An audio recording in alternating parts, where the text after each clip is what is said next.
जान आदि कवि नाम प्रतापु, भयो शुद्ध कर उल्टा जापू।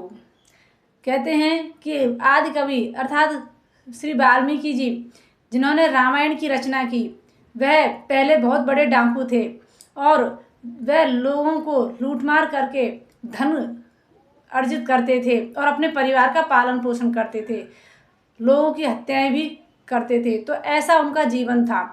जब इस प्रकार उनका जीवन चलता रहा तो एक दिन नारद जी जब वहाँ से जा रहे थे तो उन्होंने देखा कि ये इतना बड़ा पाप कमाता है तो इसका भी कल्याण करना ही चाहिए, ये नहीं तो ऐसे ही करता रहा तो इसका कल्याण कैसे होगा।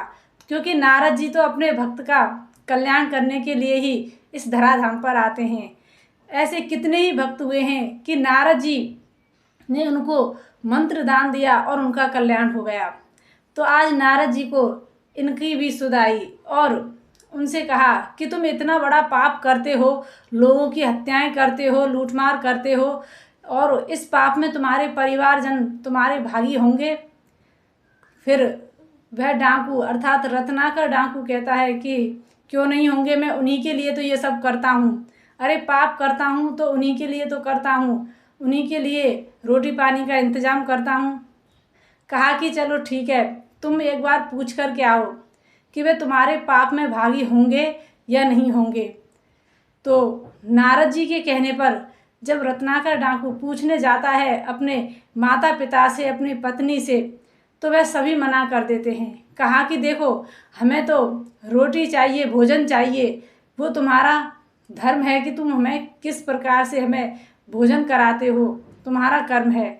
तो ये सब माता पिता जब बोले कि हम तुम्हारे पाप में भागी नहीं होंगे, पाप तो तुम्हें स्वयं ही भोगना पड़ेगा, तब रत्नाकर डाकू वहाँ से नारद जी के पास आते हैं और कहते हैं कि महात्मन आप ठीक कहते थे, सभी परिवारजन ने मना कर दिया कि वे पाप में भागी नहीं होंगे। तो नारद जी बोले कि मैंने कहा था ना कि पाप में कोई हिस्सेदार नहीं होता है, इसलिए तुम उनके लिए इतना बड़ा पाप क्यों करते हो। अब तुम भगवान का नाम जप करो ताकि तुम्हारा कल्याण हो और ये सब लूट मार छोड़ दो। कहा कि मैं तो भगवान का नाम ले ही नहीं सकता, मैं इतना बड़ा पापी हूँ, मेरे मुख से तो प्रभु का नाम निकलता ही नहीं। तब नारद जी कहते हैं कि तुम राम नाम का जाप करना।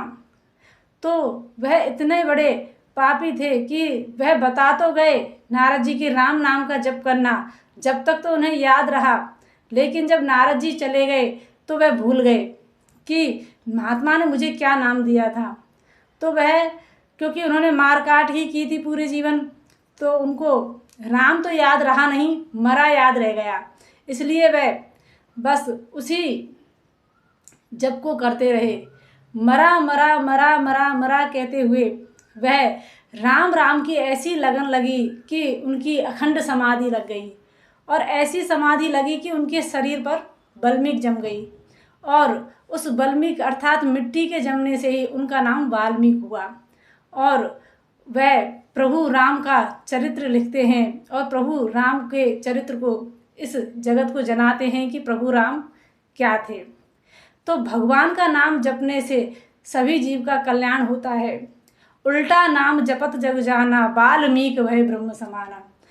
भगवान का नाम उल्टा लो या सीधा लो, वह कल्याण ही करता है। तो संत जन कहते हैं कि प्रभु का नाम जो जिस भाव से लेता है उस भाव से उसका कल्याण ही हो जाता है। तो जरूरी है कि हमारा भाव क्या है। जब रत्नाकर डाकू ने मरा मरा जपा तो वह वाल्मीकि हो गए, और हम यदि प्रभु का नाम भाव से लेंगे और जैसे संत बताते उस प्रकार लेंगे तो हमारा कल्याण क्यों नहीं होगा। इसलिए संतों के बताए अनुसार हमें प्रभु का नाम जप करना चाहिए, तभी हमारा कल्याण होगा। जय श्री कृष्ण।